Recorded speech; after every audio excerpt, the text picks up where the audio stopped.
Ah, Petit propre. c'est joli ça. Ah ouais. Hein, voilà un exemple tout à fait intéressant. Se serrer la ceinture, vous savez, c'est prendre aussi le risque de s'étouffer et puis ensuite de faire des achats compulsifs. Si effectivement ce vêtement vous intéresse et vous fait plaisir, eh bien prenez-en acte et mettez-le en projet. Il faut garder, même dans le cadre des restrictions, des perspectives de rêve, sinon, encore une fois, je le redis, on s'étouffe.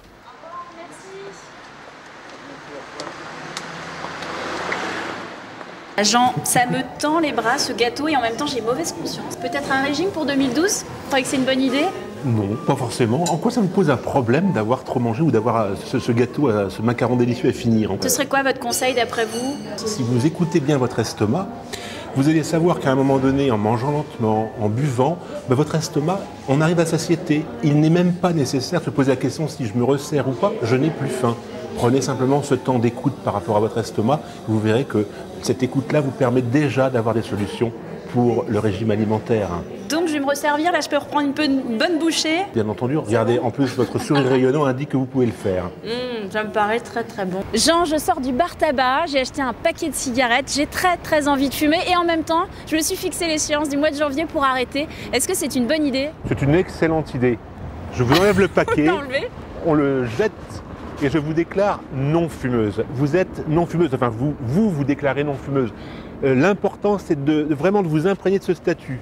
N'ayez aucune crainte, aucune peur de l'échec, vous êtes non fumeuse, vous n'avez plus de dépenses, vous prenez votre souffle. C'est beaucoup plus fort qu'une intention parce qu'une fois de plus vous êtes dans le projet de la réussite et vous avancez. Là je sens, ça y est, j'ai un souffle nouveau, c'est le souffle de la nouvelle année. Valérie, vous aussi, prenez de bonnes résolutions, mais attention à ne pas placer la barre trop haut. Merci Lucie. Lucie a choisi d'arrêter énormément de choses. Nous, oui, bon, j'arrête le chocolat, ok, ça c'est d'accord. On en a déjà parlé avec toute l'équipe. Alors, ce qui est bien avec ce coach sportif, ce coach mental, c'est qu'il nous dit, justement, il ne faut pas avoir mauvaise conscience. Stéphane. Oui. Mais quand il faut, là, elle mange quand même son gâteau. Quand il faut décider d'arrêter, il faut arrêter. Oui, tout à fait. Mais alors, dans les résolutions, souvent, ce qui va se passer, c'est qu'on va en parler à l'entourage. On va dire, tiens, moi, je vais prendre telle ou telle résolution. Et puis, si elle tient pas, là, on va éprouver ce sentiment de culpabilité ou de mauvaise conscience. D'échec, oui. D'échec, oui. Voilà. D'autant qu'il y a des résolutions qui vont se répéter d'année en année. Chaque année, on prend la même et puis ça tient jamais. Votre conseil, parce que là, justement, Lucie arrête d'acheter des vêtements, pratiquement, arrête de manger des gâteaux, arrête de fumer. Est-ce qu'on doit commencer avec plusieurs une résolution.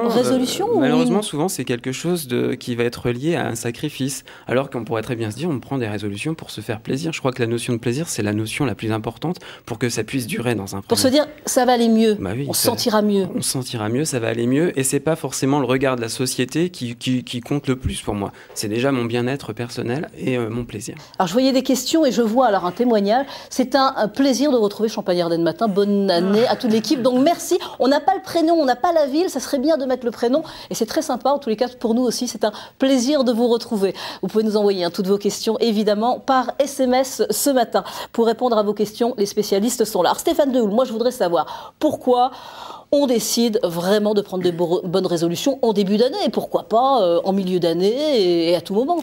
Parce que le début d'année, c'est une date symbolique, c'est une cassure symbolique qui fait que voilà, c'est le moment du bilan sur ce qui s'est écoulé, ce qui s'est passé. Et c'est un moment également de nouveauté, de renouveau et de pouvoir partir du bon pied, comme on dit, en mettant en place ces résolutions. Alors, les bonnes résolutions et les résolutions les plus connues? Alors, les plus connues et les plus prises. Alors, la pratique sportive, c'est celle qui arrive en tête à 32%. Ensuite, les régimes. Après les excès. Voilà, après les excès. Et l'arrêt du tabac à 15%.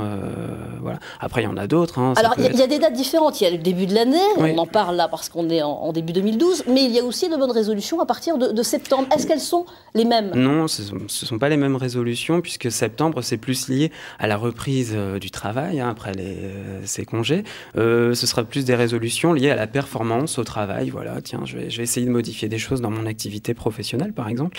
Alors que les résolutions de l'année, c'est plus lié, par exemple, aux excès qu'on a pu faire, et puis peut-être à la santé et au regard de la société aussi sur soi. Alors, on a un témoignage. Les bonnes résolutions, c'est souvent